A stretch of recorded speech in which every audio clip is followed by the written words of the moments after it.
Glad you're spending it with us. Chances are you've settled in for the night. And before you turn out the lights, you'll probably check to see that the doors are locked. And while you're at it, is your Social Security number safe? Your Social Security number, whether you realize it or not, is probably more key to your identity than your name is. Who's got your number? Before you rest too easily, here's Rob Stafford with a Dateline Consumer Alert. I really felt exceptionally blessed. I mean, working my way up to vice president, getting married, then having my son, living in a really nice town. Things were rosy. Scott Lewis was living the American dream.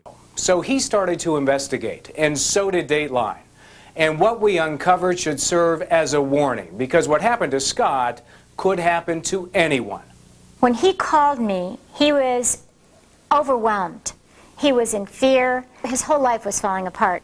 Scott called Mari Frank, a lawyer and expert on identity theft.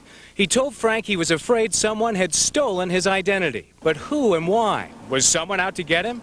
Frank started checking. Usually in identity theft, a person will use your name as well as your Social Security number. In this case, we had the correct name and Scott's Social Security number.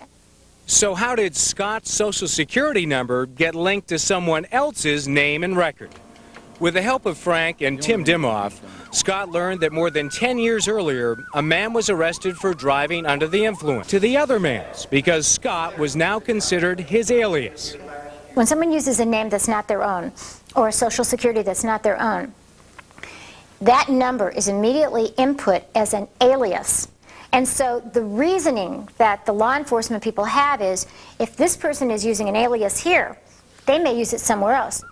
Because the police assumed Scott's social... That'd be a good thing to do, but I didn't know they existed.